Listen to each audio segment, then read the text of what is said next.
C'était yo. Nami. Kamé, depuis qu'on s'est connus, trop de proches sont partis pour ailleurs. Kamé, depuis que je t'ai connu, trop de proches sont partis pour le meilleur. Mais moi je reste là, je vis, même si c'est pas facile.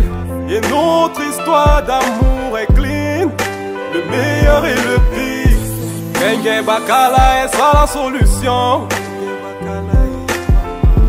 Fuis son pays. Mesdames et messieurs, bonjour, bienvenue dans le Bœuf Politique sur JMTV+. Aujourd'hui, nous recevons quelqu'un que vous attendiez depuis plusieurs mois. Oui, plusieurs mois, car voici déjà un bon bout de temps que nous l'annoncions sur JMTV+. Son emploi du temps ne lui permettait pas de se déplacer, de faire le déplacement de Paris. Finalement, il est là. Et l'absence d'un visa. Et probablement l'absence d'un visa, il me murmure à l'oreille. Il est encore en coulisses, vous ne le voyez pas, mais vous allez bientôt découvrir de qui il s'agit. C'est une révolution dans son bord politique au Cameroun. Depuis 30 ans, ceux de ma génération ou de la vôtre n'avaient connu qu'un seul nom. Enfin, on va assister. On est en train peut-être d'assister à un renouvellement des hommes politiques au Cameroun. Lui, c'est l'un des candidats aux élections présidentielles 2018 au Cameroun. Joshua Echi est sur le plateau de JMTV+. Bonjour monsieur aussi. Bonjour. Comment ça va? Ça va très bien, merci. Très bien? Très bien. Je serre toujours les mains car j'ai tous vos ADN dans mon corps. Donc, voilà. Vous avez une main solide, hein? N'est-ce pas? Vous choisissez laquelle, Trump ou Macron? Ni l'un ni l'autre. Ah ben d'accord. C'est eux qui vont me choisir après. J'espère. Vous avez donc cassé la France-Afrique. On entre en plein pied dans l'affaire. Hein. Alors, juste à côté, notre super chroniqueur politique, Joël Didier Ngo. Salut Joël. Salut Jackie. Tu es très loin. Je n'ai pas le bras assez long, mais bon. Bon, je te salue quand même. Pas d'intermittent. Bonjour, monsieur le député. Alors, monsieur aussi, avant de commencer cette interview, je vais vous lire un communiqué que nous avons reçu, notre rédaction a reçu ces jours-ci, et je vais vous demander de réagir là-dessus. D'accord. République du Cameroun, République of Cameroun, communiqué. Le président de la République, son Excellence Paul Biya, a ordonné ce jour l'arrêt des poursuites pendantes devant le tribunal militaire de Yaoundé contre les nommés Congo Félix Agbor, Fontem Afor Teka Neba, Paul Aya Abin et certaines autres personnes interpellées dans le cadre des violences survenues ces derniers mois dans les régions du nord-ouest et du sud-ouest. Cette décision, qui s'inscrit en droite ligne des multiples mesures déjà prises par les pouvoirs publics pour apporter des réponses aux préoccupations exprimées par les ressortissants de ces deux régions, procède de la volonté inébranlable du chef de l'État de chercher en tout temps les voies et moyens d'une résolution pacifique des crises grâce aux vertus de la tolérance, du dialogue et de l'humanisme. Le chef de l'État réaffirme néanmoins sa détermination à combattre sans relâche les ennemis de la paix et du progrès, les chantres de la division et les criminels de tout acabit qui, sous le couvert de revendications politiques, essayent de prendre en otage l'avenir de notre pays et tout particulièrement de notre jeunesse.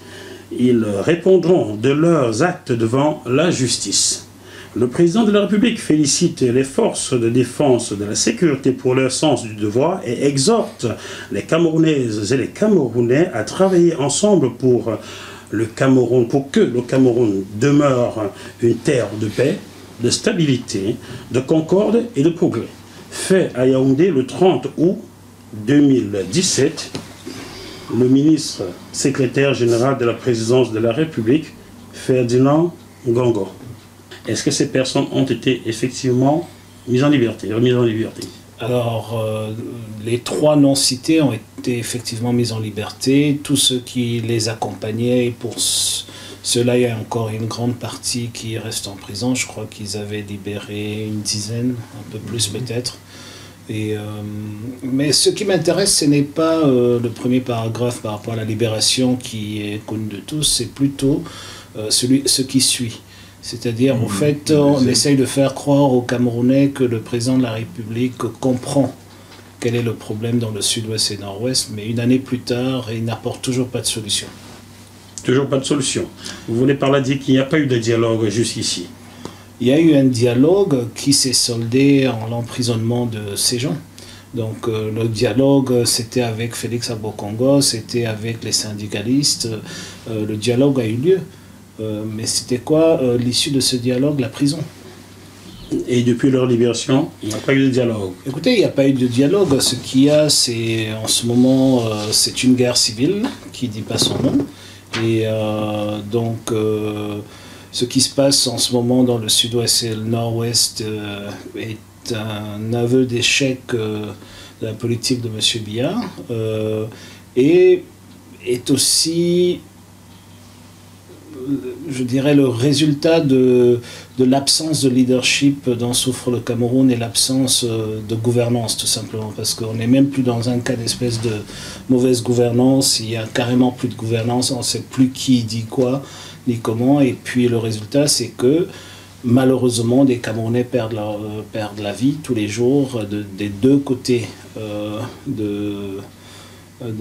dans ce conflit. Les deux côtés payent trop lourd pour ce qui est en train de se passer. Et nous, ce qu'on demande au SDF et ce que demande la grande majorité des Camerounais, c'est qu'on puisse avoir le courage d'aller vers un cessez-le-feu, qu'on puisse déjà résoudre le problème de l'extrême violence immédiatement et ensuite essayer de trouver une solution. La première des choses qu'il faut faire, c'est de comprendre le problème. Quand on le comprend, on sait que c'est un problème politique et non un problème militaire, et donc l'armée n'a rien à voir dans ce conflit. Un problème politique se règle autour d'une table, on discute, on est d'accord d'être en désaccord, mais on discute quand même et on avance. Et un problème dans moi, en tant que président, j'aurai aucun prisonnier politique dans les prisons camerounaises. Donc à ce titre, si M. Biya était à la hauteur de ses engagements, il n'aurait pas de prisonniers politiques aussi. Et donc il y a des milliers de jeunes Camerounais qui n'ont absolument rien à faire en prison. Ceux qu'on suspecte d'avoir flirté avec des armes à feu sont tués sur le champ. Et, donc, sans aucun jugement, absolument rien. Écoutez, parce que l'armée aujourd'hui est dans une logique de guerre. Et le problème, c'est justement ça. Il faut humaniser ce conflit, il faut le ramener vers la politique. C'est un problème politique qu'il faut régler par la politique, c'est-à-dire par le dialogue, la discussion. Je ne dis pas qu'il faut négocier, je ne dis pas qu'il faut permettre à la violence d'exister. Je dis tout simplement que le monopole de la violence légitime est du côté du gouvernement, et donc ils ont la responsabilité de déclencher un cessez-le-feu qui devra nécessairement être suivi de ceux qui sont en face. Et puis, il faut avoir le courage, on ne perd pas sa face quand on est chef de l'État et qu'on s'est trompé, et que des Camerounaises et des Camerounais meurent tous les jours, et qu'on se dit, écoutez, voilà, je me suis trompé, il faudrait peut-être ramener le débat sur une table de discussion, qu'on entre dans un dialogue, qu'on essaie de comprendre ce qui se passe et qu'on essaie de trouver des solutions. Juste rebondir dessus, parce que vous avez commencé par ce sujet, pour dire, il y a quand même quelque chose qu'on a du mal à comprendre, parce que on est dans une escalade guerrière et meurtrière de tous les jours, ça se voit, et on a du mal à comprendre comment des partis éminemment respectables comme le SDF, qui est issu de cette zone anglophone. Nous sommes issus du Cameroun. Du Cameroun, disons, une partie des leaders du SDF sont originaires, c'est ce que je voulais dire. Nous avons un leadership dans le parti issu des 10 régions du Cameroun. Oui. Je vais terminer ce que je voulais dire. Ce que je voulais dire, c'est le suivant. C'est un parti qui est social-démocrate, qui est démocrate avant tout, qui envisage aller à une élection, alors que on a une partie du Cameroun, la partie anglophone, qui est en guerre actuellement. Comment envisagez-vous aller à une élection sachant qu'une partie du Cameroun risque de ne pas au moins voter dans des conditions qui soient adéquates par rapport au reste du Cameroun. C'est d'abord ça que je voulais poser comme question avant d'aller plus loin sur d'autres sujets, sur le même sujet. Est-ce que ça ne vous pose pas un problème? C'était ce que j'étais en train de développer avant que vous me tirez vers là. Le problème est politique, et le problème n'est ni à Bamenda, encore moins à Buea, le problème est à Itoudi. Donc nous sommes conscients du fait, et nous avons essayé au niveau du Parlement, au Sénat comme à l'Assemblée nationale, au niveau des plateformes politiques à notre disposition, d'engager une discussion sur le sujet avant que la violence l'éclate, et même pendant la violence, nous avons été très engagés sur le sujet, surtout au niveau du Parlement où je siège, et jusqu'à la dernière session de juin, c'était à l'ordre du jour tous les jours au sein du groupe du SDF, mais nous avons compris que le problème, il est à Itoudi. Effectivement. Et donc, comment est-ce qu'on règle un problème quand on a une élection présidentielle, quand on sait que M. Biya est à la source de ce problème? Effectivement, il faut aller à cette élection-là, et il ne faut pas se dire que parce que le régime de M. Biya fait tout pour, comment dirais-je, pour, je voulais dire désaffranchir, mais ce n'est pas le thème, marginaliser encore une deuxième fois toute une population par rapport à cette élection. Il ne faut pas s'arrêter là. Il faut aller et expliquer aux Camerounais que le 7 octobre, c'est un référendum entre la paix et la guerre. Et les Camerounais vont faire le choix, et ils vont faire le choix, on l'espère, démocratique. Je suis conscient qu'une grande partie des Camerounaises et des Camerounais issus de ces deux régions, y compris ceux de l'extrême nord et de l'Est, qui sont dans des situations de violence permanente, ne pourront pas participer au vote parce que les dispositions qu'on a présentées à ELECAM d'introduire, qui font partie d'instruments internationaux auxquels nous avons adhéré en son temps, demandent que tous les électeurs qui sont inscrits puissent aller voter. Et il y a des dispositions, même dans le code électoral, qui permettent le déplacement d'un électeur d'un bureau de vote à un autre pendant la période préélectorale, cette période-ci, et nous demandons tout simplement à ELECAM d'appliquer cela aux déplacés internes. Parce que quand on parle des déplacés internes et quand l'ONU parle des déplacés internes, on nous parle de quelque chose entre 120 et 160 000 personnes qui sont dans la forêt, qui sont sur des montagnes. Mais on oublie ceux qui sont non, ça c'est des réfugiés, c'est pas des déplacés. Le plus grand nombre sont ceux qui sont chez l'habitant, qui sont soit chez le frère, la sœur, le beau-frère, à Douala, Yaoundé, Buea, Bamenda, qui sont déplacés, etc., qui sont des déplacés. Aujourd'hui, beaucoup de maisons ont 10 à 20 personnes de plus, hébergent 10 à 20 personnes de plus, tout simplement parce que ce sont des enfants qui ont fui cette zone-là, ou même des familles tout entières. Oui, parce que quand vous dites que ce sera un référendum pour ou contre... Il y en a qui sont exclus du référendum de fait. Oui, mais c'est ce qu'on essaye de corriger à travers ce référendum. Et vous savez très bien la difficulté, là c'est un fait factuel, vous savez très bien la difficulté que rencontre par exemple l'initiative du cardinal Toumi actuellement, comment elle est torpillée. L'initiative du cardinal Toumi ira jusqu'au bout parce que cette initiative aura lieu en novembre. En novembre, on n'aura plus le chef d'État qui bloque ça veut dire que vous avez acté en fait qu'une partie de la population du Cameroun n'ira pas à ces référendums. Ce n'est pas ce qu'on a acté, c'est pas ce que j'ai dit. J'ai dit, en tant que parti politique, nous avons pris position sur le sujet. Nous avons discuté avec le ministre de l'administration territoriale qui est d'accord avec nous.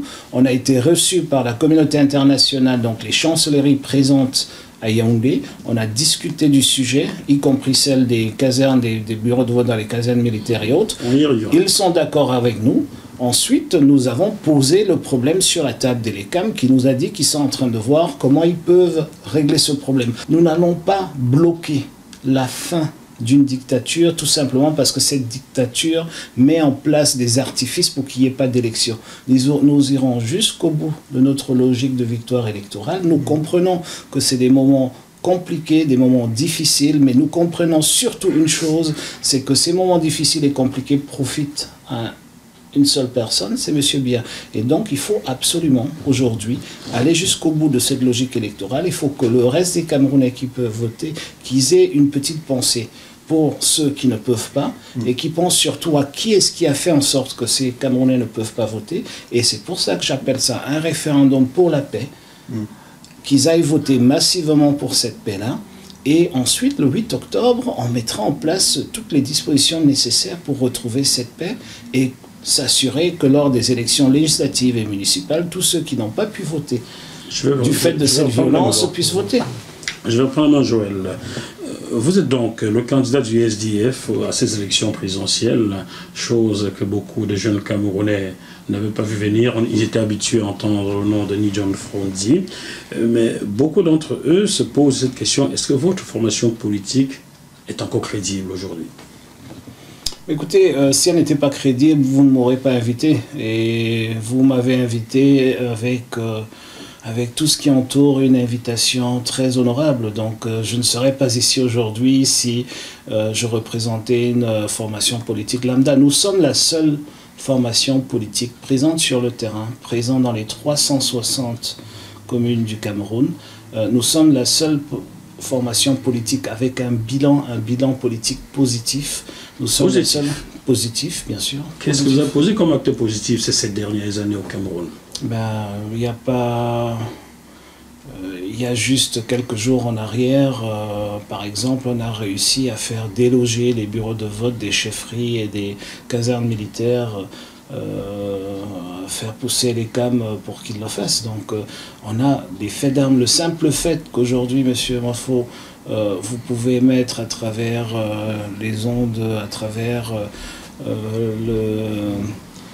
comment dirais-je, à travers Internet et autres au Cameroun, et qu'il y ait ces libertés-là, les gens ont payé le prix pour cela. Donc on est arrivé à l'état actuel de ce qu'est le Cameroun au niveau des libertés, au niveau des acquis démocratiques. Il y a encore beaucoup à faire, parce qu'il y a des formations politiques qui se battent pour ça, et la première d'entre elles, c'est bien le SDF. Que répondiez-vous à ceux qui pensent que le SDF s'est fait inféoder par le RDPC? Car on assiste à des invitations des uns et des autres à vos congrès stratégiques. Que répondez-vous à ceux qui pensent que vous êtes fait inféoder par le parti au pouvoir? Il n'existe pas de congrès stratégique. Et tout congrès a une partie travaux et une partie cérémonielle. Et lors de nos congrès, nous invitons tous les partis politiques présents dans les institutions de venir avec nous, qu'ils soient avec nous ou pas, qu'on ait la même orientation politique, qu'on défende les mêmes valeurs ou pas. On invite tous les partis, pas pour ce qu'ils représentent, mais parce que c'est une institution, ce sont des institutions comme la nôtre, et nous aussi on reçoit des invitations de la plupart des partis politiques qui tiennent leur congrès, et très souvent on y est. Donc il n'y a absolument aucun mal à inviter tous les partis politiques au Cameroun. Vous savez, il faut être en politique, il faut comprendre que nous sommes des adversaires, nous ne sommes pas des ennemis. Nous pensons que le RDPC ramène le Cameroun en arrière, nous voulons aller en avant, mais ce n'est pas pour autant qu'on va agir et s'organiser comme si ce parti n'existait pas. Et donc, tout comme on accepte de défiler le 20 mai, qu'on accepte de défiler le 11 mai, nous acceptons, nous invitons, tous ces autres partis politiques quand nous avons une manifestation comme le congrès du parti. Et ils viennent pour la cérémonie d'ouverture, très souvent pour la cérémonie de clôture, tout comme nous invitons aussi les autorités administratives de la localité dans laquelle nous tenons notre congrès. Ils sont tous presque adhérents du RDPC. Écoutez, ce n'est pas quand on a une cérémonie d'ouverture d'un congrès. C'est quelque chose de solennel, et donc ce n'est pas un lieu où nous discutons stratégie, où nous orientons notre politique, etc. C'est chanter l'hymne, c'est de démontrer, et d'ailleurs, vous savez, ça a très bien marché lors du congrès précédent, celui-ci. Les membres du comité central délégués par le président national du parti RDPC qui étaient présents on dit qu'ils ont vu comment, finalement, ils ont vu ce qu'on voulait dire par le bulletin unique parce qu'ils ont assisté au vote et ils ont dit que c'était une très bonne chose pour le Cameroun. Donc, vous savez, des fois, il faut même déplacer, je dirais, les esprits pour comprendre que nos batailles ne sont pas nécessairement des batailles contre... Décidément, Joël, le Cameroun, c'est vraiment le Cameroun, car ici, en France, il est impensable de voir le Parti socialiste inviter un parti... Ça arrive. Écoutez, ça arrive dans les... Monsieur Moifo, oui.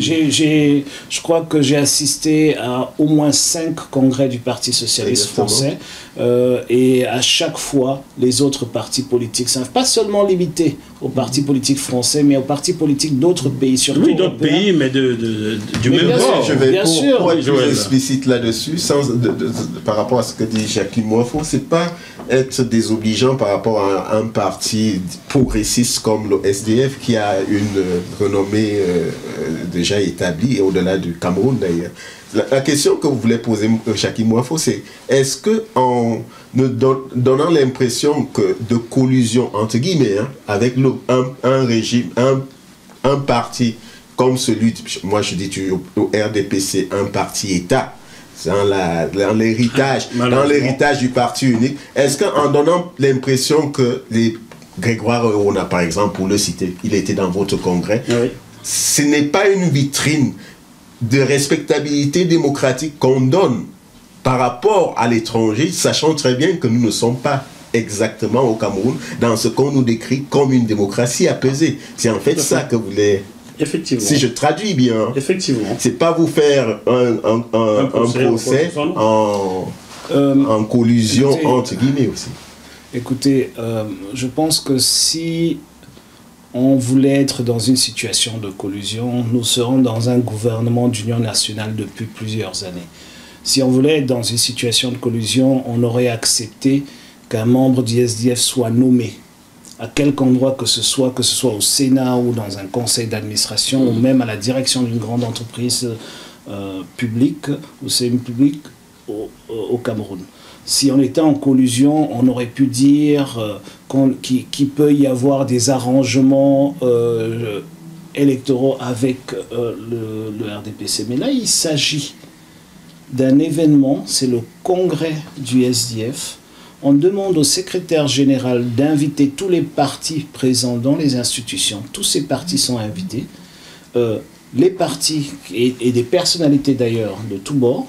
Et ces personnalités, certaines d'entre elles sont venues, d'autres ne pouvaient pas, d'autres encore ne voulaient pas. Les partis politiques, ceux qui sont venus, étaient présents. Ils étaient tous assis à la première rangée. Nous sommes un parti républicain. Nous... lançant nos manifestations. Au bout d'une heure, la partie cérémoniale s'arrête. Il y a une petite pause. Le président national sortant du parti accompagne tous les invités et on revient et on a 2 jours de travaux.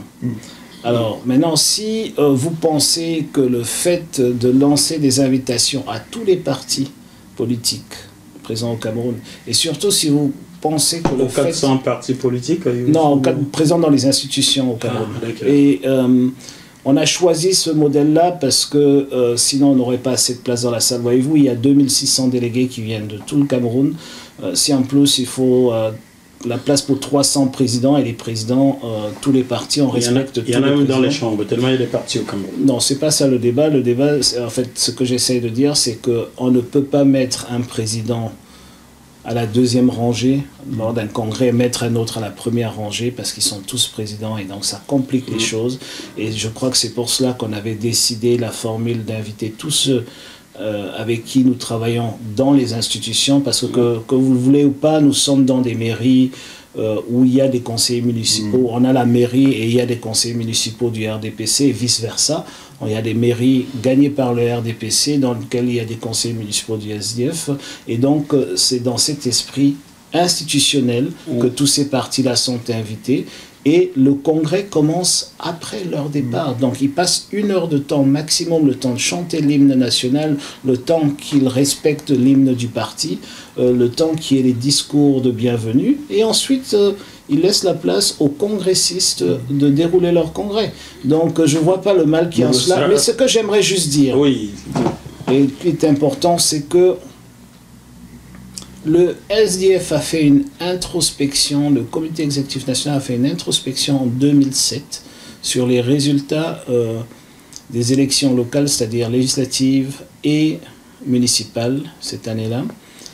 Et nous sommes arrivés à la conclusion que nous ne pouvons plus avancer politiquement si on n'essayait pas de briser la glace. Et quand je dis briser la glace, je pèse mes mots, c'est-à-dire si on n'était pas d'accord sur le fait que finalement le RDPC est au pouvoir. Parce qu'il faut comprendre, jusqu'en 2007, nous, la position du parti était encore, et de façon légitime, il faut insister là-dessus, était encore à la non-reconnaissance du pouvoir en place.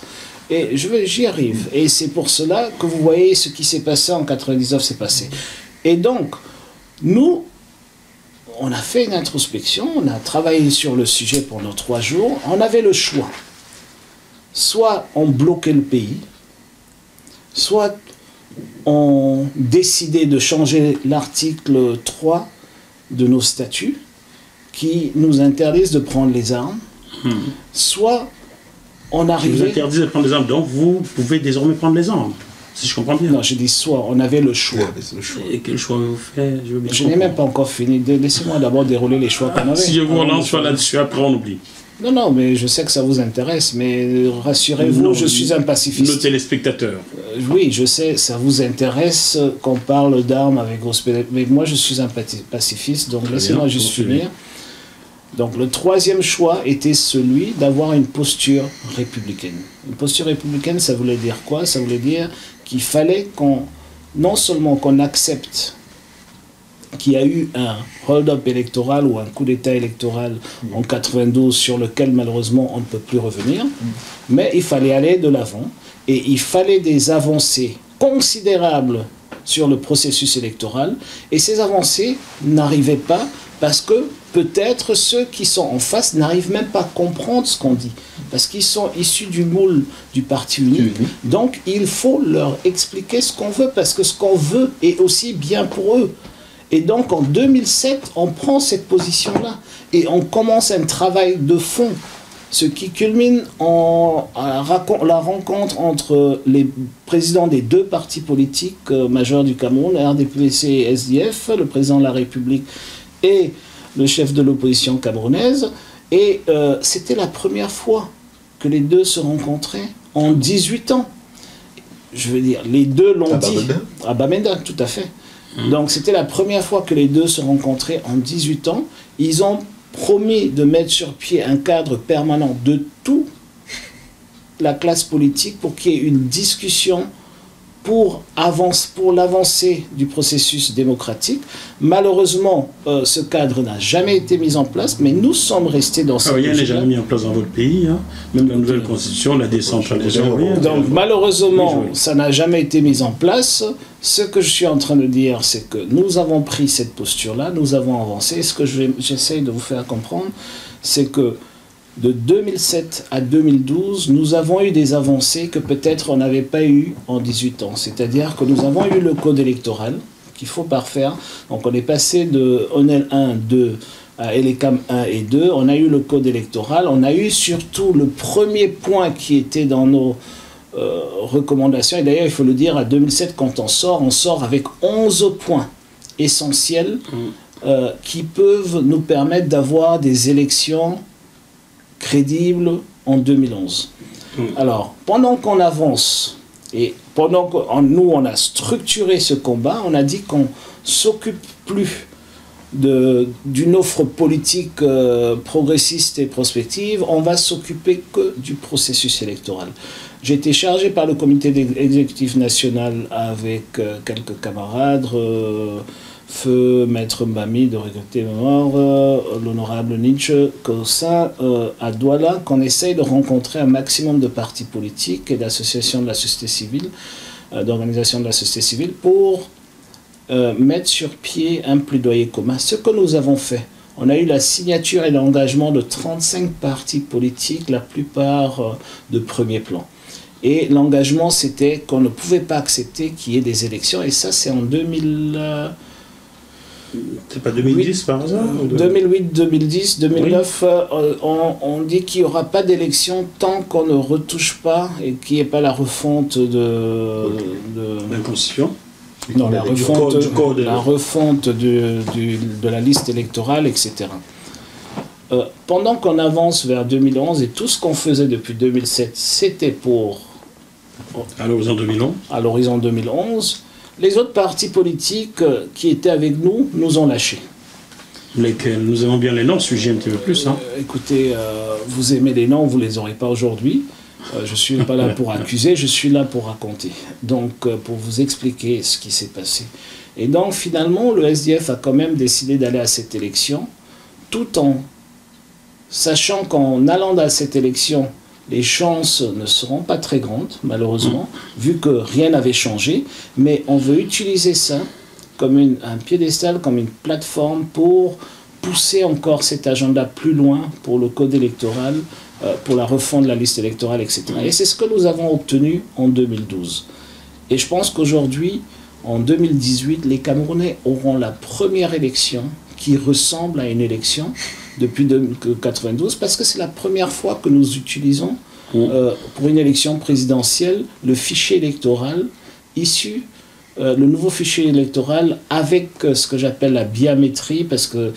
Biométrie? Oui, parce qu'on a exigé la biométrie, Monsieur Biya nous a fait une demi-biométrie, c'est-à-dire que normalement un processus électoral biométrique veut dire quoi? Ça veut dire qu'au niveau, au moment de l'identification, on récupère vos données biométriques et on les utilise au moment de l'authentification dans les bureaux de vote. Alors, ce que nous avons comme fichier aujourd'hui, c'est qu'on a un fichier issu de l'identification biométrique, mais les gens peuvent toujours voter, pour le dire facilement, de façon manuelle. C'est-à-dire que... Voilà. Il n'y a pas de biométrie, on ne regarde pas, on ne vérifie pas les empreintes ou autre chose quand vous allez voter. Et c'est ce que j'appelle la biométrie, parce que c'est de la demi-biométrie. Mais ce que j'aimerais dire, et pour revenir sur votre question, toutes ces avancées sont du fait d'un parti politique. Un seul? Sont du fait d'un parti politique. Je vous ai dit tantôt que nous étions 35, tout le monde nous a lâchés en route en 2011. Donc c'est 35, lâchés par 34, c'est qu'il y a un problème. Oui, il y a un problème parce que les 34 pensaient, c'était leur droit le plus absolu, qu'ils étaient dans la capacité de gagner l'élection présidentielle de 2011. On voit bien les résultats qu'ils ont obtenus. Et on est allé plus loin. Nous, on a obtenu la refonte de la liste électorale, nous avons obtenu le code électoral, nous avons obtenu des nouvelles dispositions, nous avons pu pousser Elecam pour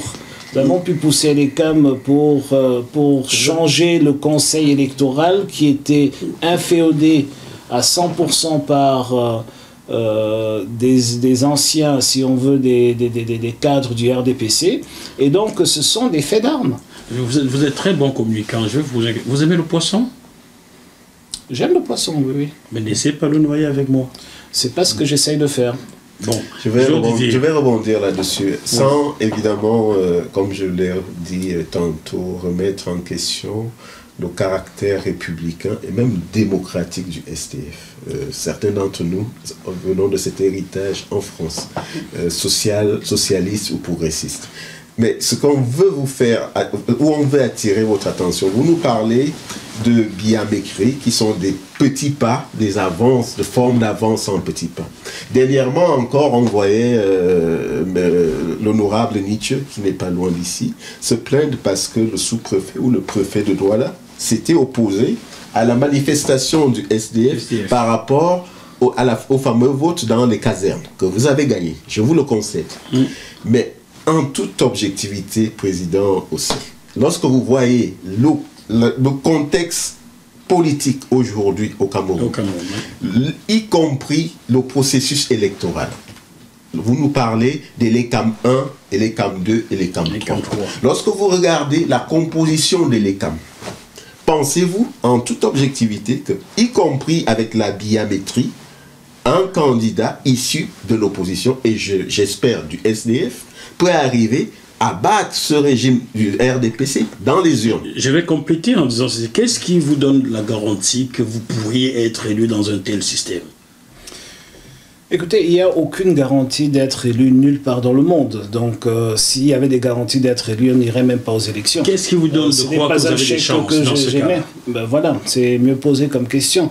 La première des choses sur laquelle il faut qu'on soit d'accord, oui, c'est que la voie choisie par le SDF et tous ses adhérents, et j'ai cité l'article 3 de nos statuts, c'est d'arriver au pouvoir par les élections. Okay. Donc nous n'avons pas les urnes. Par les urnes. Oui. Nous n'avons pas de plan B. Évidemment. C'est le plan A que nous avons. Tout ce que nous pouvons faire, c'est d'améliorer le processus. Maintenant, si vous voulez que je vous donne des éléments, des pistes qui peuvent vous amener vers la garantie que vous réclamez, que je ne vais pas vous donner. Ou les chances. Ou les chances, si vous préférez. Des éléments factuels ou qui vous amène à penser que cette fois-ci sera la bonne, pour parler trivialement. Pourquoi vous ne me laissez pas aller jusqu'au bout? Non, allez-y. Vous avez peur de la réponse? Oh non, si vous saviez. Donc, j'étais en train de dire, et c'est un sujet très important. Évidemment, pour moi, très important pour tout le monde. Pour tout le monde. La première des choses qu'il faut comprendre, c'est que c'est la première fois que M. Biya, son régime et tous ceux qui autour de lui essayent de tricher lors des élections fera face à un fichier biométrique. Biométrique ou biométrique? Biométrique issu de la refonte de la liste électorale. Alors, pour tirer un peu plus loin mes propos, il faut comprendre qu'à la dernière élection en 2011, nous utilisions un fichier qui a été mis en place en 72. Pardon? Et qui était manuel. Il faut donc comprendre les choses quand on en parle. Et qui était manuel. Et je peux vous dire, le procédé qui était utilisé pour ce fichier, c'était que une élite, un capitaine d'équipe de football de 2-0 du dimanche matin, ou qui que ce soit, achetait un cahier, remplissait des noms, imaginait des numéros de carte d'identité et allait déposer à la sous-préfecture. Et l'assistante du sous-préfet ou l'assistant faisait une liste dactylographie de tous ces gens, parce que le but c'était d'avoir le plus de personnes possible inscrites dans un village X ou un quartier Y, plutôt que d'avoir des électeurs authentiques. Résultat des courses, le jour de l'élection, premièrement, vous avez soit 40% de ces gens qui ne se présentent pas, mais plus grave, vous avez, nous estimons au sein du SDF qu'entre 30 et 35% de toutes les voix données au RDPC sont des voix au fait d'électeurs fantômes. Donc on pompait les listes pour avoir de la marge pour remplir les urnes, bourrer les urnes par la suite, pour avoir des voix. Et cela n'est plus possible aujourd'hui, parce que si vous bourrez l'urne et que l'électeur véritable arrive, puisque l'électeur véritable existe, sauf s'il est décédé, et c'est... on n'a pas eu de choléra, on n'a pas eu de... Tout est possible au Cameroun. Bien sûr. Sur les gens morts, certains sont majeurs dans les grandes écoles qui sont décédés. Ça existe sur toutes les listes électorales dans le monde entier. Ce que je suis en train de dire, c'est que la probabilité d'erreur aujourd'hui est probablement de 2%, et pour être méchant, je dirais même 5%, mais ces 5% ne peuvent pas permettre à M. Biya de gagner. C'est ce que j'essaye d'expliquer. Nous avons le cas de figure de l'élection, vous avez parlé de l'honorable Nietzsche. L'honorable Nietzsche, il y a une reprise de l'élection à Avouri-Est. Pourquoi? Il y a une reprise de l'élection à Avouri-Est parce que on a tellement bourré les urnes que les résultats dépassaient, le score obtenu par une candidate dépassait même le nombre de candidats inscrits. Donc, vous voyez, et donc, même les feuilles de papayer votaient là-bas. Et donc, ça démontre à merveille qu'on essayait de gonfler les listes au maximum pour avoir de la marge vous êtes sûr, monsieur lors de la triche. Laissez-moi aller jusqu'au bout. Il y aura toujours de la fraude électorale. Mais qu'est-ce que la SDF a aussi fait? C'est que lors du débat sur le nouveau code pénal, nous sommes contre ce code pénal, mais quand même, parce que nous sommes au Parlement, parce que nous participons au débat et parce que nous arrivons à bloquer les débats, aujourd'hui, vous avez dans ce code, et c'est la première fois, la pénalisation des délits de triche électorale. C'est la première fois que quelqu'un pourra être arrêté lors d'une élection et parce qu'on a trouvé des bulletins de vote dans sa poche et qu'on l'enferme et qu'il est en prison, et je crois que c'est entre 2 et 5 ans de prison. Allez, président aussi, vous savez bien que la police est à la botte du pouvoir en place. Monsieur Moifo, oui. Quand on vous donne que ce soit dans le monde entier, la première des choses, c'est qu'il y ait des dispositions pénalisantes. Ok, on a des dispositions en France où nous nous trouvons aujourd'hui avec vous. Vous avez des dispositions dans ce pays contre le racisme. Mais ça ne veut pas dire que personne ne va nous injurer dans la rue ou avoir des propos racistes. Excusez-moi d'aller jusqu'au bout pour votre compréhension. Donc, je suis en train de dire que le premier pas, c'est de quand même définir la fraude électorale comme un délit évidemment répréhensible, merci. Et maintenant, si un policier ne veut pas s'exécuter devant une preuve indéniable d'un délit de fraude électorale, c'est un tout autre débat. Mais le débat essentiel, c'est qu'avant cela, l'honorable Itche dont nous avons parlé a eu gain de cause. Il a eu raison, on a repris l'élection. Mais devinez quoi? On a repris l'élection contre ceux qui ont été condamnés par la Cour suprême. Et ils ont eu le droit de se représenter. Ben voilà, mais c'est ce qui n'est plus possible aujourd'hui, parce qu'aujourd'hui, il sera en prison. C'est ce que je suis en train de vous expliquer. Donc, nous ne sommes pas dans la logique de est-ce que les policiers sont sincères ou est-ce qu'ils ne sont pas. Si un policier, s'il n'y a pas une loi qui interdit quelque chose, comment voulez-vous que le policier agisse contre quelqu'un qui enfreint une loi imaginaire? Non, il fallait d'abord que ce soit inscrit dans la loi. Et ensuite, maintenant, c'est à nous d'agir sur le terrain avec nos scrutateurs, avec nos superviseurs de centre, avec nos mandataires, pour s'assurer que si on attrape un électeur ce jour-là avec des bulletins de vote dans sa poche, sortant d'un bureau de vote, qu'on l'amène directement au commissariat de police. Bon, nous partageons évidemment l'optimisme du président, mais... Ça, c'est nouveau. Mais remettons-nous un peu dans le contexte qui est celui du Cameroun. On sait très bien qu'en 92, tout le monde... 92, les données sont là, les données factuelles et écrites sont là, que votre grand camarade et président Foundi a gagné l'élection. Et on peut gagner l'élection dans les urnes au Cameroun. Qu'est-ce qui vous garantit? Vous, monsieur le président aussi, vous pourriez même gagner avec les garanties que vous nous donnez sur le plan du fichier électoral, l'élection. Qu'est-ce qui nous garantit que... vous savez ce que je vais terminer. Je vais terminer, après je reprends. Qu'est-ce qui nous garantit que le scénario de 92 ne se reproduira pas au niveau du Conseil constitutionnel quand on a des membres éminents du Conseil constitutionnel, je vais citer Fumana Camp, qui reconnaît explicitement qu'il est encore membre du RDPC. Ça, ce sont vraiment des questions factuelles. Écoutez, cette question et la question précédente sont des questions qui entourent, en fait, qui posent la question de savoir pourquoi est-ce qu'on va à l'élection. Et je vous ai répondu à cette question. J'ai dit que le SDF a comme projet politique d'arriver au pouvoir à travers les urnes. Ok, donc ça. Et maintenant, si vous pensez qu'il fallait plutôt rester à la maison et ne pas aller à l'élection, on l'a pas dit. C'est ce que la question sous-entend. Je vais vous dire, quand on va au Conseil constitutionnel et quand le Conseil constitutionnel, comment dirais-je, donne raison à un candidat qui n'a pas, ou donne la victoire à un candidat qui n'a pas gagné l'élection, c'est qu'on part d'un...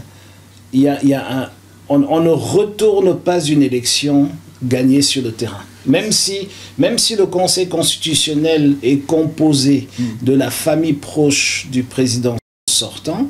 Quand le président sortant a 5% dans les urnes, ils sont dans l'incapacité de retourner cette situation. Il ne faut pas qu'on reste figé sur des exemples malheureux qui sont des exceptions et on oublie que la règle, elle est différente. La règle est là, elle est que si il y a un résultat et un résultat fort au sortir des urnes, un résultat qui reflète la volonté du peuple camerounais, il n'y a aucun individu. Est-ce que vous estimez qu'en 92, elle ne reflétait pas la volonté des Camerounais? En 92, elle reflétait la volonté des Camerounais, mais il faut comprendre le contexte. En 92... Mais il s'est empiré, monsieur, aussi. En 92, laissez-moi donc y arriver. En 92, les Camerounais entraient en multipartisme, pas encore de démocratie. En 92... Et on est en démocratie, là. On est supposé être en démocratie. En 92, les Camerounais entraient en multipartisme. Nous ne sommes pas encore véritablement en démocratie, je vous le concède. Mais ce n'est pas de ça qu'il s'agit, parce que vous disqualifiez mes propos comme si j'avais déjà répondu. En 92, les Camerounais sortaient du parti unique. Ça faisait une année et demie qu'on sortait du parti unique, de la situation de parti unique dans laquelle nous étions. On a eu une élection présidentielle que ni John Fundi a gagné, il n'y a personne qui peut dire le contraire aujourd'hui. Et ce qui s'est passé par la suite, ce sont une série d'éléments qui nous ont, en tant que parti politique, enrichis. C'est-à-dire qu'on a compris, et nous félicitons jusqu'aujourd'hui la décision, la sagesse du candidat Fundi, parce qu'il aurait pu. Il y avait une immense pression de mettre sur pied un gouvernement parallèle. Il y avait une immense pression de la rue de bloquer le pays.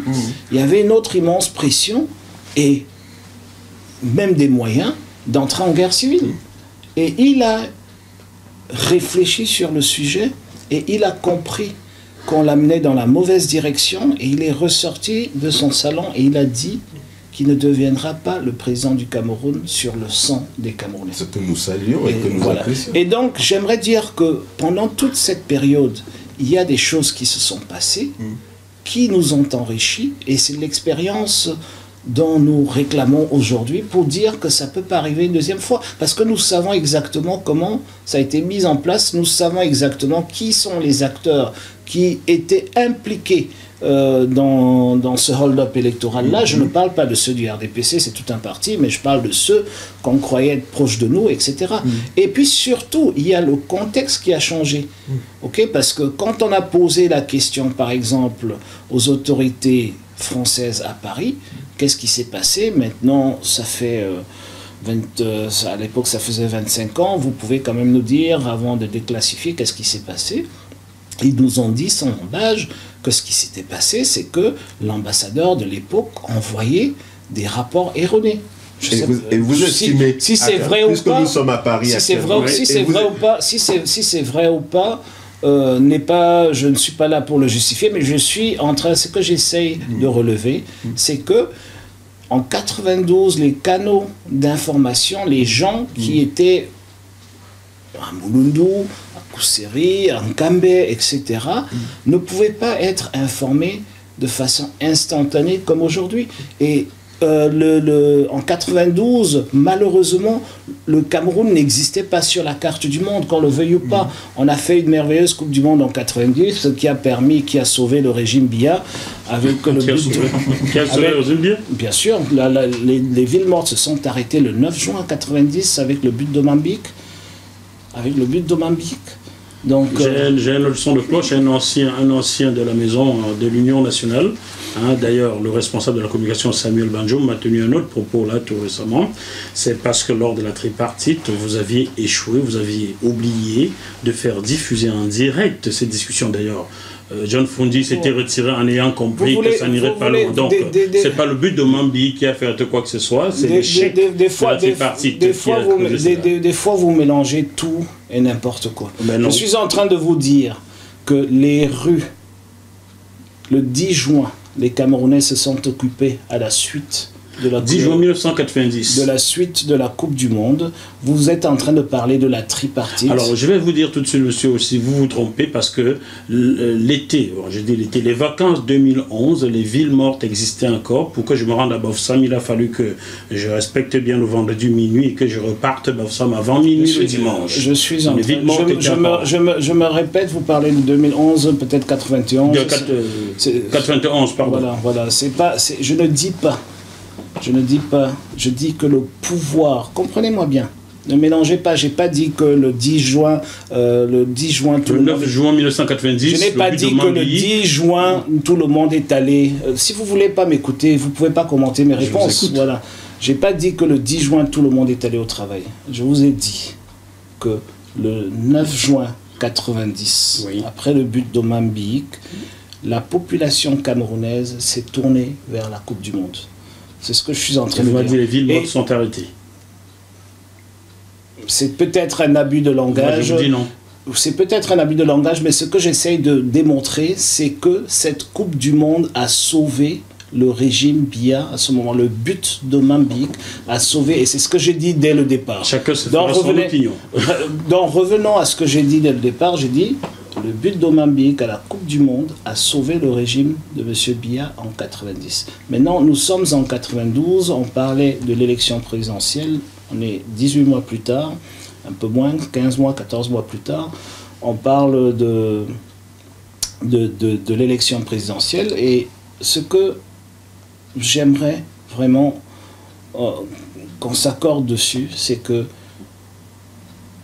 au sortir de cette élection, de 1992. De 92, élection présidentielle. Il y avait plein de voix que le SDF aurait pu prendre. En effet. Mais le chairman du parti, candidat de l'Union, a pris la voie la plus sage. Ce qui m'amène à cette question, c'est que je ne manquerai pas de vous poser. Que répondez-vous à Bernard Mouna qui soutient que du fait des injonctions des hautes instances du SDF au retrait de cette procédure de contestation auprès de la Cour suprême, vous êtes un peu vendu au RDPC en refusant de contester. D'ailleurs, Alexis Dipandamoulet, lorsqu'il lit les résultats de ces élections, il est très agacé. Il dirait, si j'avais eu une contestation, j'aurais...